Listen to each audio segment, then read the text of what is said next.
Now we all know that Range Rovers are special, but the car that you see here with me, that's extra special. Why? Because for the first time, Range Rovers are being manufactured outside of the UK in India. Yes, and the benefits are evident too, because this now has an asking price of 2.6 crore rupees, which is a benefit of 56 lakh rupees over the CBU model without any compromise on luxury. So let's begin our review of the Made in India Range Rover.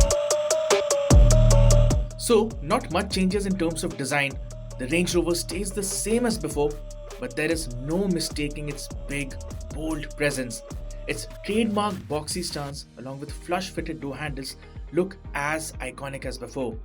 Range Rover is the other name for elegance, and there's no dearth of class and luxury when you look at the SUV from the outside.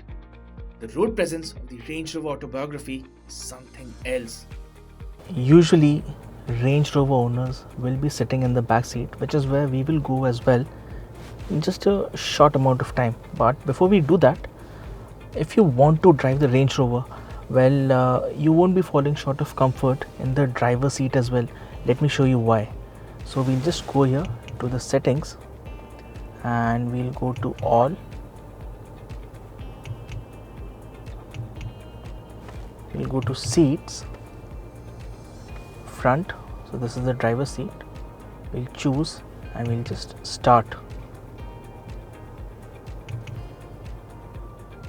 So you have 5 types of massage functions: wave, pulse, pulse duo, combination and hot stones, and you have 5 directions as well.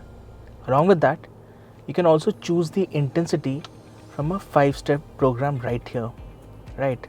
And there are no physical buttons on the cabin anywhere, so everything is controlled via this touchscreen. So you go here if you want to control the AC. So you have ventilated and heated seats right here. So you can just choose either your seat to be cooled or heated. So since it's winter right now, so I'll prefer my seat to be heated, and after a long day at work, if I'm driving back home, then all I have to do is turn on the massage function, and even the toughest of traffic jams will become very comfortable and pleasant.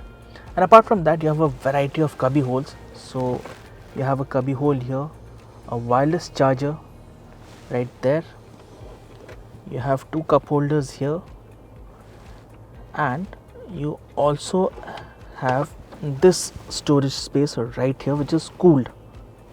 So this is cooled. So all these features, all these cubby holes make your drive very comfortable, and the cabin itself is quite practical as well. Alright, so this is the boss seat of the Range Rover Autobiography, and well, the moment you climb in, and I say climb in because of course the car is quite tall and you literally have to climb in. There is an access mode available for sure, but even then it's an effort.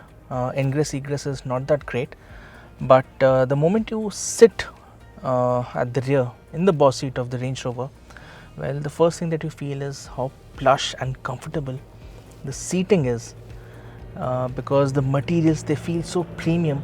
The entire cabin feels very airy, and there's a lot of natural light coming in. That's really nice. And if you want to cut out all of that, then what you can also do is just put these electric blinds up for your privacy, right? And apart from that, there's a entertainment package here, a screen here. So this is not connected right now, but overall the level of comfort in the rear seat, and when you couple it with the massage function that we showed you earlier, that's offered on the rear seat as well, coupled with that, the level of comfort and luxury that you experience in the rear seat of the Range Rover Autobiography is something else. And if you want to close the sunroof from the rear seat, that is possible too. All you have to do is press a button and there you go. Quite a nice feature to have. So if you want to rest your arm or have a cup of coffee, all you need to do is this. So the armrest will come down electrically, and yes, it is slow, it takes a bit of time, but then it's okay. I'm not complaining. So you have this nice tablet here. You can control the massage function, the heating of the seats, the ambient lighting, and the blinds as well. What's also very interesting is this feature. So there's this coffee mug symbol here. You press this and electrically you have your cup holders coming out, right? Quite a nice feature to have. So you have two cup holders here, and if you want to just get them back in, all you have to do is press this button again, and well, if you want to put the whole thing back, all you need to do is this, and it goes back. If you want more space on the rear bench for 3 passengers, but honestly speaking 3 will be a tight fit here, because the passengers sitting in the middle be touch uncomfortable, because you have this protruding as well, right? And if you want to increase the recline of the seat, that option is there as well. So this is the full recline, quite comfortable. If you want, you can just press this button here and move the backrest forward. So all in all, if you are heading back home after a hard day of work at the office, there's no better place to be than the rear seat of the Range Rover Autobiography. The model that we are testing gets the 3-liter petrol engine, which makes 392 horses at 5500 rpm, along with peak torque output of 550 Newton meters, which comes in from 2500 rpm to 4500 rpm.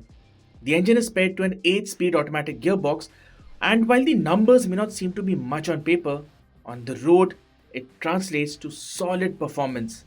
Alright, so most owners of a Range Rover will prefer to be seated at the rear, but if you want to drive this behemoth of a luxury SUV by yourself, well, then you won't be disappointed, because the driving dynamics of the Range Rover Autobiography are quite sorted. So to begin with, the engine, it is an absolute torque monster. I mean, it will deliver power and torque in the most linear and most graceful manner. And if you want to build up speeds quickly, then the Range will do that as well, but in a very dignified fashion. And you can cruise in this car all day long without feeling tired or without feeling any discomfort, because well, it may not be an outright driver's delight, but this is that sort of a car that if you want to, you can just take the wheel over and keep driving for as long as you want to, because it's that comfortable. And if you want to pull along a few cars, well, the Range Rover can do that as well, because the amount of torque that this engine has is just mental.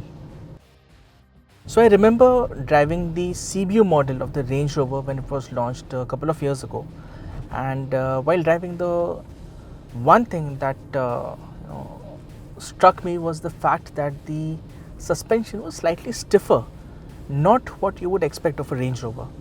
But on this made in India model, I'm happy to say that the suspension is absolutely phenomenal, because it just irons out all the bumps and undulations. The small ones, I mean, you won't even know that they exist on the road.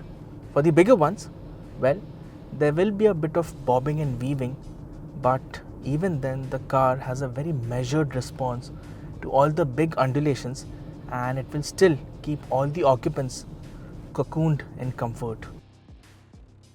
So talking about the handling of the Range Rover, well, of course it is not as sharp as a sports car, but it is no slouch either, because if you want to hustle it through traffic, the car is up for it. And if you show it a set of corners, be prepared to laugh and giggle when you feel the body roll, because there's quite a bit of it. But that's how these SUVs are, and well, it only adds to the character. And if we were to talk about the proportions of the car, well, it's absolutely mammoth, and you have to be mindful of the fact that this car takes up a lot of real estate on the road. So you have to be careful of that. And if you're driving on wide roads, then it's not a problem, of course. But if you're driving on tight, traffic-laden roads, then yes, it is going to be a handful. The fact that something like a Range Rover is now being manufactured in India and is the only location outside of UK to do so says a lot about the demand of such cars in the country and the manufacturing prowess as well.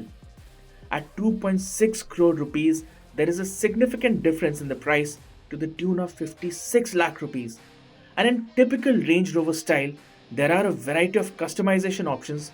The Made in India Range Rover Autobiography seamlessly blends British heritage and Indian craftsmanship.